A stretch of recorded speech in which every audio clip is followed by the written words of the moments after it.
Hello, everybody. So glad we could be together today. It's starting the holiday season, Kathy.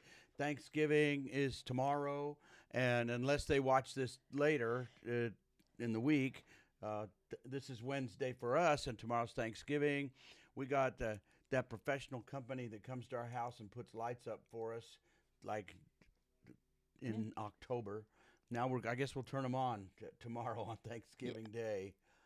Anyway, I was thinking we're talking about this, Kathy. I realized that thinking about Thanksgiving, I can't really remember any childhood Thanksgiving or adult Thanksgiving other than when we had Thanksgiving together. The only thing I can remember is it seemed like I must have my dad's personality a little bit in that, or vice versa. I remember him going and buying a turkey, and when you go buy a turkey, he would buy the biggest one, like like 20 pounds. Is that big? That's Because huge. now like they're 12 or 30. I'd say 12-pound turkey. He'd go buy a 20-pound one, and of course it would take forever to cook. But I don't remember too much. I remember mostly going to Thanksgiving at your house Yeah. after, well, right before we were married, of course, but Mm. after we were married, and your mother really kept it going. She was all excited. Remember she had little decorated turkeys and stuff, Yeah. and she always sang. I heard Mr. Turkey say, gobble, gobble, gobble. Well, if you're gonna sing it, sing it. Soon will be Thanksgiving Day. Go Gobble, to the gobble, people. gobble. People say that it is fun, but I think that I shall run and hide until the day is done. Gobble, gobble, gobble. So she sang that every Yeah, my year. mom would. Yeah, but one Thanksgiving, Steve, we decided. My sister and I decided we want something in addition to turkey. And do you remember what she made and brought it over? Sat right next to our turkey. Wait a minute. It was something It different. was something she's famous for. Oh gosh. Was it some kind of casserole or something? No. No, Wait, I don't know. I forgot. meatloaf. Oh Uh huh. Aunt yeah. Karen's meatloaf. Yeah, Yeah. she made that. No one could make it like her. Yeah. And you remember another thing? Your mom would always push us, everybody around, because we had quite a few there. Our kids were there and stuff. And then she'd get the idea that we all need to go around the table and say what we're thankful for. And I noticed your brother and sisters, you'd been doing this a lot of years. You knew what to say. Like I go, but you knew right away. Well, I'm thankful for my mom and dad Yeah. and my grandma and who are sitting there. You just thank for the people that are sitting there at the table and everybody Yeah. like that. But it was hard for you when it was your Well, turn. What did you say? Ever? it was hard for me because I felt like I was new to the especially I was new to the family and I didn't know what to say. Uh, I didn't do very good. Yeah. That's I okay. clammed up That's a okay. lot of times, but it was a fun time, and like I said, the little decorations and little turkey stuff and things like that. So anyway, I was thinking about before we get into more of the scriptures and spiritual stuff about the first Thanksgiving too, though. We all studied that in school, That's right. first Thanksgiving, and but it sounded like it was rough. It was a rough go. It was really rough. That first year when they landed at Plymouth, it was freezing cold. It was horrible. I think a lot of them actually died, and then they had some helpers that decided to be kind and merciful to them, help them survive. Yeah, I remember as a kid seeing pictures of the Pilgrims, right? The Pilgrims, and they talked about the harsh winter and how hard it was. But did you ever notice, even in the harsh winter, the Pilgrims were always really dressed well. Oh yes, They they were. always, they like for a starving people, they sure were dressed well. Plus, they had the very first Pilgrims. They kind of strange, like did you ever notice something like they put buckles on their shoes? I'm assuming that keep That was for little kids centuries later to have to draw well, I on their guess shoes when they're making pilgrims and pilgrim hats and all that stuff. I had this. Well, I had What this do you, picture in my mind that they wore those big old black hats, and the wind blew his hat off. He says that wind blew my hat off, and somebody said you need a buckle. You need to buckle your hat on your head, buckle it on there. Next buckle thing it you say, on? well, that's such a great idea. Let's buckle our pants too. And then they were always so well dressed. They were Another well thing, dressed. another picture. Did you see this Yeah. when you were a kid? it was in our textbooks and stuff. They had a picture. So remember then, the Pilgrims didn't know how to not cook, but they didn't know how to survive. And then they had, we call it, of course, they call it Indians forever, but the Native Americans came and helped them. Yes, right? yes, Do you they remember did. that picture? Like there was one. Okay, Oh, so there's no. one stalk of corn, and then there's a Indian kneeling down, or Native American Indian kneeling down on one knee, and he dug a hole. And what did he put in the hole? Remember the picture? What did they put in the hole? Corn seeds? No, Oh, a turkey? a fish. Remember Oh. that picture? Like they did, and so they said they'd have this picture Sorry. of one corn, and then the guy be kneeling down, and he dug a little hole, and he put a fish in it. And why did they put the fish? It's like Is it like a peace treaty? no, no, they smoked that. I Kathy. didn't. That's Oh, I didn't. I didn't they pay smoked- attention. They smoked that. I It was fertilizer, like obviously. they were put a fish oh, in, the fish oh, would die, they taught them and how to how keep. to Yeah. natural fertilizer. Yeah, but the only bad thing about it in the picture was I looked at that picture like there's one stalk of corn, and then there's a hole, and there's one fish. And I thought, if you put one fish to every stalk of corn, forget the corn, just eat the fish, right? Yes. Could have just had the, but they didn't. That's the pictures. I thought, That- why didn't they just eat the fish, and then they wouldn't have starved? But anyway, Oh well. that's but there are a lot of great things came out of Yes. that Yeah, the they- Thanksgiving, and then talk. Let's back up to when they started making it holidays. Oh yeah. Who Well, made it a holiday? George Washington, our first president, did in 1789, and he made a proclamation that our nation should be very thankful of where we were and how far God had brought us. Actually, so he made a proclamation. What you had to look over there. You didn't know what year, did you? But on that paper Well, over I there, it don't says, know about that fish board in the it ground. says 1789, the proclamation that, Yes. that we should. What was it? For the blessings of independence and a new nation. Oh yeah, right. Mm-hmm. Rightfully so. Who that said the that? Who the did that? first president, Who is? George Washington. Do you know what? Do you know Yeah. what coin his picture's on? Not a quarter, 50-cent No. piece. It's a quarter. Oh, Do you ever wonder if he said, when they'd flip it, he'd say tails or me? oh my word! You're thinking of a lot of good. It's holiday time. It is very good. You're very funny, It's and you know hol- what? Has no one Oh, we called in lost the because screen over here. we yeah. have a lot of trees here instead of. Our trees grew up on that So screen. I could guess and say hello. Just, What well, is they're that? coming. A big They're red there. cedar? If you can't see them, people are still there. I know it. So anyway, so George Washington did that, and Yeah. and then Then- the next Mhm. great president Then- that we Yeah, Abraham Lincoln. and what did he do? Then he set it as an actual day in the United States, and that was in the year 1863, and it was during the Civil War. Right. Yeah. You know, there's a lot of great spiritual things happened during the Civil War that Yeah, we never that's study right. in school. Mhm. Great revivals, and especially among the South, where they began to cry out to God, and around the campfire, and I'd read about how God would come down in such power. So anyway, we got a history of Thanksgiving. Now it brings us up to really God's the inventor of Thanksgiving, right? Yes, he And we is. know this if you've been around church for as long as we've been. Yeah. You know that scripture, Psalm 104, enter his gates With Thanksgiving in and into his courts, Courts with praise. And that's so powerful, because Thanksgiving, as I wanted to kind of title it today, is the power of Thanksgiving.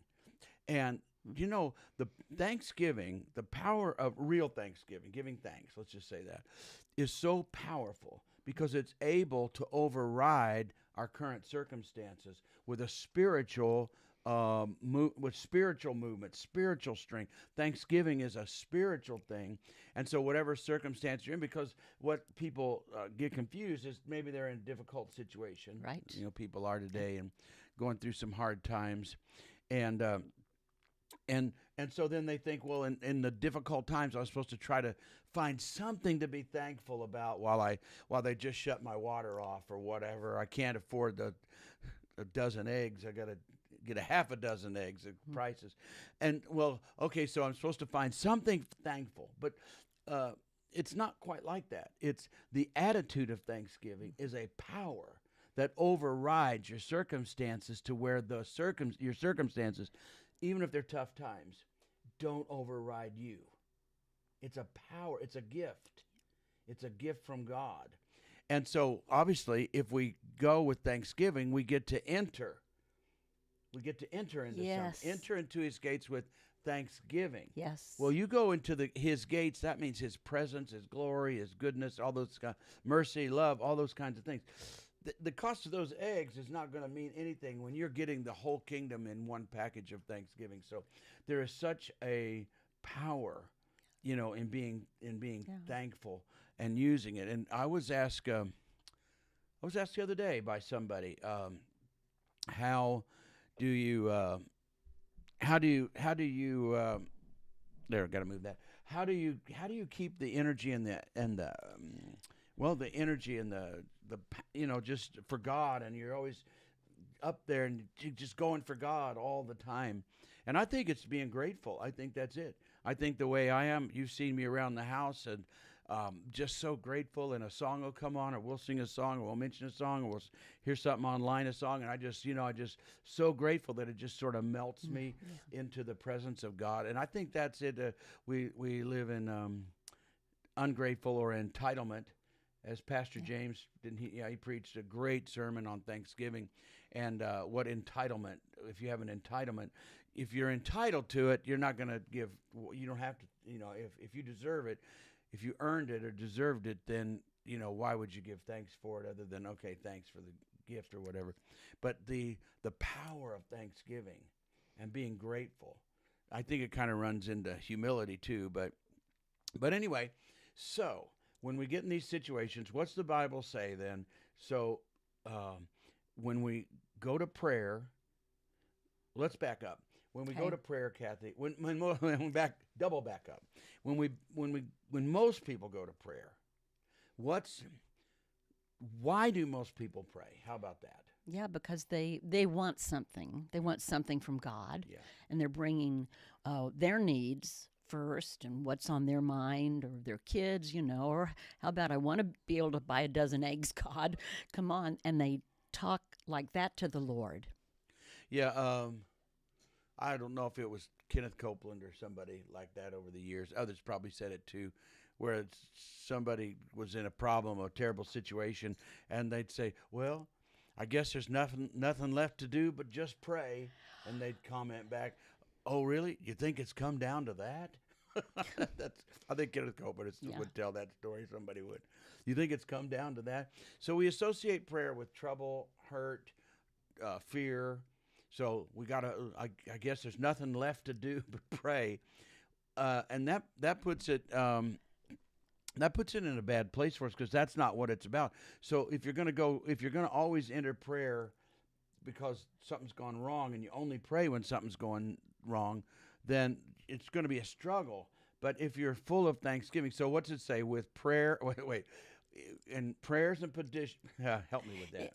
Okay, so when you have a need, then tell God what you need, but thank Him for what He's already done. So bring all kinds of. That's the New Living Translation version from Philippians 4. Say it again. So when you come to God in prayer, all kinds of prayer, first thank Him.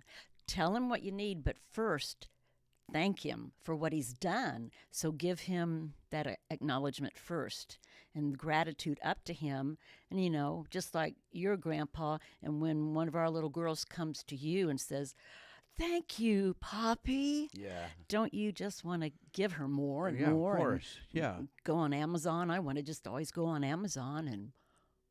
Yeah, you feel it's a buy power. some more little Thanksgiving kid is a toys. power as you give it. Yeah. It's a power when you get it. Right. And but so many. There's just a lot of anger and upset things. We got to try to turn this around. It's a great day today, tomorrow, this week in our country. Yeah. I think there's a fresh.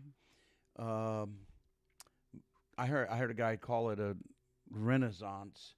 He might have said conservatism, but I want to see a renaissance, a renewal of the spirit. Yeah. But I think this week we're going to see a renewal of Thanksgiving in our land. Just not everybody, but there's going to be millions of people are going to feel relieved and thankful. There's just a kind of a fresh wind. Yeah. We've been beat up pretty bad by each other and politics and that. And so I think that we're going to see that kind of lift this week. Don't you think that'll bring actually more spiritual power into our nation, that people will literally feel? Maybe they might not be able to say, hey, we're entering into God's gates, but I think there's going to be more of a feeling of the freshness of hope, the things of God, the hope. Yeah, what was a couple of weeks ago? Yeah. You preached quite a bit on hope. Yes, I did. And helped us understand that faith gives substance to what we hope for. So if you lose hope, it's really tough. What do you put? You're trying to have faith, but you don't have anything to put it to. You got to have something That's you're right. hoping for, and then put your faith to it. And faith makes it doable Yeah, and seeable yes. and workable. That's right. And so yeah, I think there's a fresh hope going to be. I think we should enjoy the fresh wind blowing, just even if it's for a brief break. We got a lot going on in the world, and a lot of wars and a lot of trouble going on in the world. But yes, I think there's a real power to that and that, and also just to help people out too when they're trying to do Thanksgiving. You're right. I think we automatically think of what he's done. But if you'll read, I was reading in Jeremiah, I think the book of Jeremiah the other day, and Jeremiah this is what the Lord says, and then the Lord would talk about who he is, not just what he's done, but what he is too, like, this is who I am, this is the Lord, I am the creator, I created that, who else, and he'd even sometimes say, who else has been able to do what I do? I love that when God talks that way. I'm paraphrasing it, of course, but who else is able to do what I do? Who else created? Who else? And that's where you come away saying, there is none like you. There is none like you. And who can't compare with you, Lord? Well, when you get into a big crunch, it would be really smart to thank our big God. Yeah. Thank our big God and call on his name. And you're mighty, you're huge, you're magnificent. God, you're the one who wants to help. You love to help your kids. Yeah. I see our friend Kenda and Mark are watching some others. Yeah. That's fun. Good to have you guys. I was also thinking, okay, so you'll notice on Thanksgiving, then a lot of families get together and they actually say a prayer on Thanksgiving, because feel like I guess they should. I don't know if they normally do, but I've changed a lot. You remember when we were first Christians and we'd go out to eat after church, and people still do that, but we would go almost every Sunday. We'd go out with somebody at the church, go out to a restaurant, and you could always tell the Christians, because they always, they're sitting there having a good time, and then all of a sudden it stops, and they all hold hands, or maybe don't hold hands, and they all bow, and now it all shuts down for just a second, and they're all like whatever, and somebody's praying a little prayer, and then they stop praying, and they come back to life again. And I always thought that was funny, because we in our religion have taken such life out of prayer. Everything shuts down, and we get this, and I feel like how we've been overtaken, because prayer should be, I think, a little more joyous, a little more thanksgiving, a little more revelation of who God is. But anyway, you could always go to the restaurants and tell the Christians, because they were all the ones that shut down and probably held hands and got quiet for a second. And the waitress would walk up while they're praying. She didn't realize they were praying, and the waitress would stop, because now she's got to be real reverent too. We can't say a word because somebody's saying a prayer. Okay, I get it. We need to be reverent and all that. But I just believe communicating with God and with each other about God is a lot more joyous experience. And like at Revived Church, when we pray, everybody's praying. When we sing, everybody's singing, right? It's a great, joyous experience. So anyway, back to what I was saying. So tomorrow, Thanksgiving Day, even families that don't pray, they're going to pick somebody to pray, right? And somebody's, in hopes they don't. Yeah.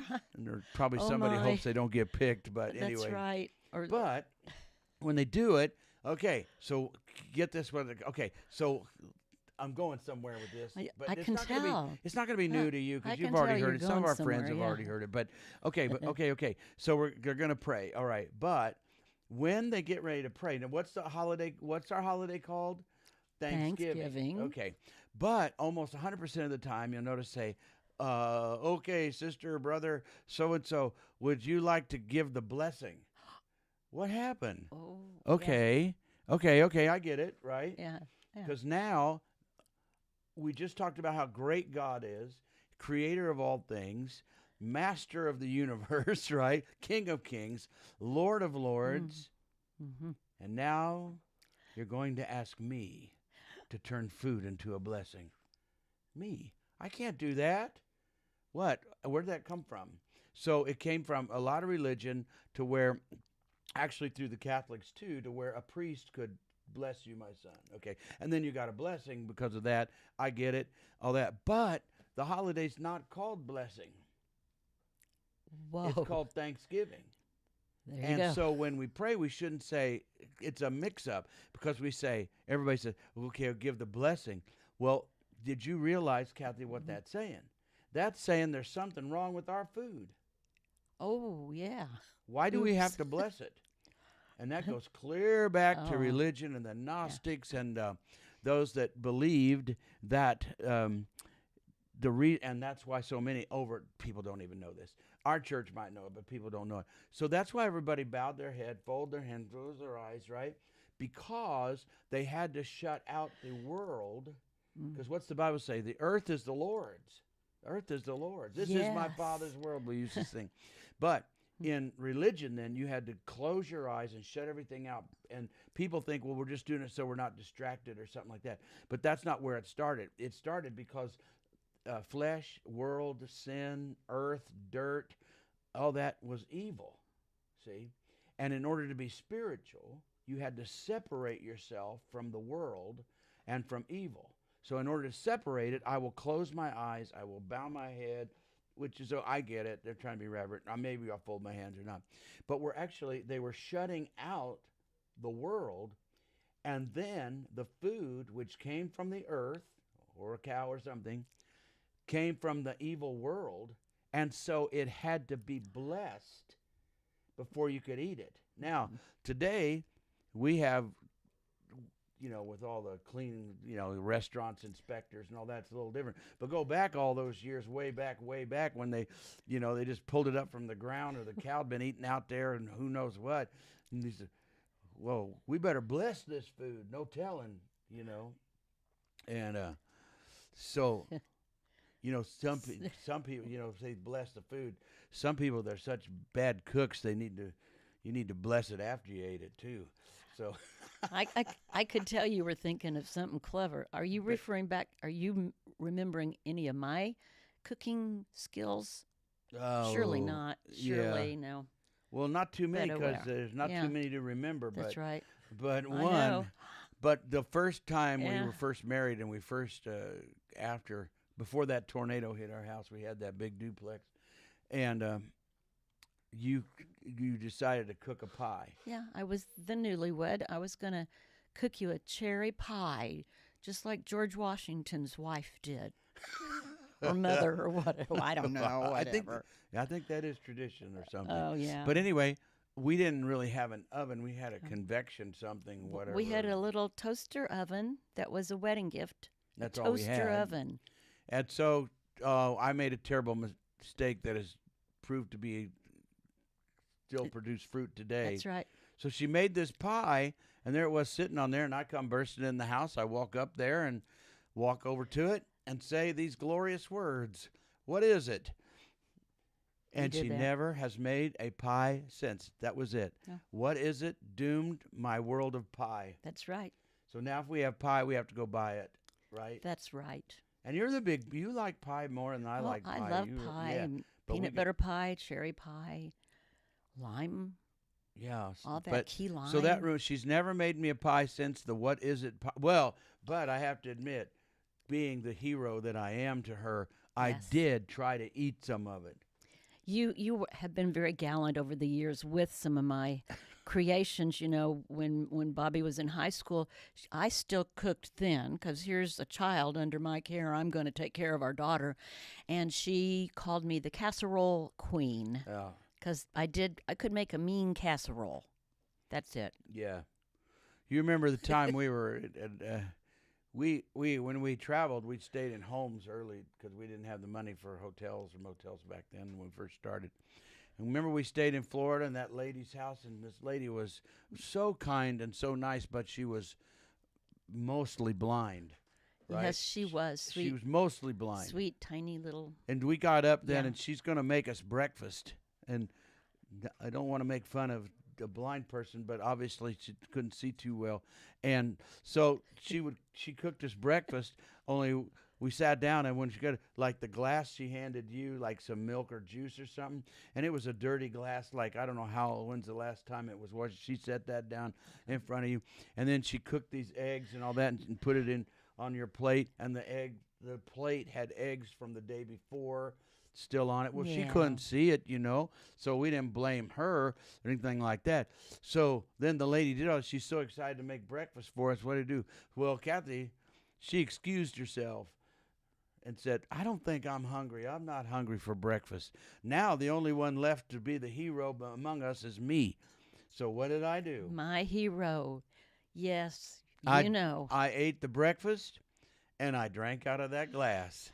And the lady was happy, and you certainly were happy. I was so relieved. I'm sorry, I was relieved. Except I got back to you on the next house. Oh my word! Why are you telling these stories here? We're talking food. Yeah, I know the food and. So we went to the next he house, pulled- you pulled another a good city, one. and I got back at her because we got up the next morning. This guy, he was a health crazy He guy. was. And he ate bowls of seeds. Every seed you could think of. Pumpkin seed, watermelon seed, even seeds I can't even remember what kind of seeds.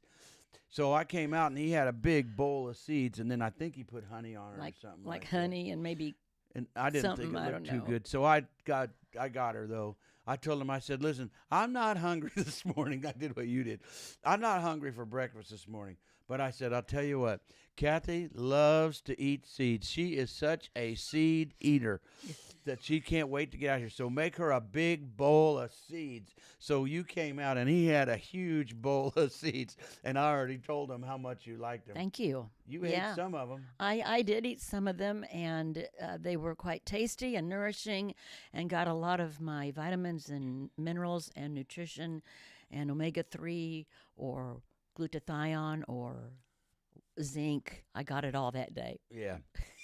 Hey, there's some friends there. Julia, you see him, and Aw, Tracy, yeah. and Vanessa. Of course, we Yeah. said Kenda and Mark are over there. People are coming on saying hi. Nice to see all you. And we're just kind of having a good holiday time. You can tell we're slowing things down and Yeah. just talking a little bit about it. But it's very important to have the theology of who we are. I cannot transform food from cursing to blessing. I can't turn it into a blessing No. because it's already blessed. It came from the good earth. We're already blessed people. Yes. We're already in the blessing, see? So I don't want to bless the food. I want to thank God for what he's already given us, and it's already blessed. Okay, maybe just a small little point, but it can be a real lifelong attitude that I am walking in the blessings of God. I don't have to wait for a blessing. I am in the blessing. I'm in the kingdom of God. So that's why I don't have to say, I don't have to look at trouble and say, "Oh, I wish I wasn't in trouble." I'm a blessed person. So what do I have to do? All I got to do is what? Give Give thanks. thanks. That's all I got to do tomorrow. That's right. Well, today. Give That's all I got to do on thanks. Thanksgiving, and all after that is give thanks in petition, Yes. in all things give thanks, and find the good things of God in prayer and petitions with thanksgiving. Thanksgiving. Present your requests to God with thanksgiving. It just changes everything. Like, oh, poor me, I never get blessed. No, you're blessed. You just haven't got it by thanksgiving. You get the blessing, see? You got to know the power Yes. of The Thanksgiving. power. And so if you accidentally tomorrow, everybody listening, and if you accidentally tomorrow say, "Let's bless the food," don't worry, you won't go to hell, but you will show that you didn't listen today to me. Hey. Because I want you to get the revelation of I'm already living a blessed life. I'm in the blessings of God. I am in already, right? If I have the faith of Abraham, I am what? Blessed. Blessed. With along him, with yes. faithful Abraham. So if Yes. I'm blessed along with faithful Abraham, then I don't have to bless. I already got the blessing sitting in front of me. I just got to give God thanks Thanks, for God. blessing my life, Yeah. blessing your life, blessing, and then I can enter His gates with thanksgiving, right? Yeah. A blessed man, a blessed woman. Here we are, blessed today, Kathy. Aren't we blessed? We are so blessed. We are so blessed, and we're going to enjoy tomorrow with family. But we are. Our church is going for God and worshiping house, and God is just taking care of us and strengthening us, and we're praying for a great new year and great Yes, holiday. we So believe wherever it. you are, what you're doing, thanks for chit chatting with us. We probably went a little longer today, but Because we're so thankful to our great God. that's right. And if we hadn't, you wouldn't know that George Washington says tails or me. I roll my eyes in You your wouldn't know general that. direction. All right, aren't we having fun today? We are. I hope you have a blessed Thanksgiving and a blessed day because you are blessed. Now, turn your blessing into what? Thanksgiving. That's right. Turn your blessing. I'm a blessed person, so my day is going to be full of thanks, and it'll be a powerful, life-changing experience when you learn to give Thanksgiving through all you do, right? Yes. All right, till next time. You want to say bye-bye? Bye-bye. Bye-bye.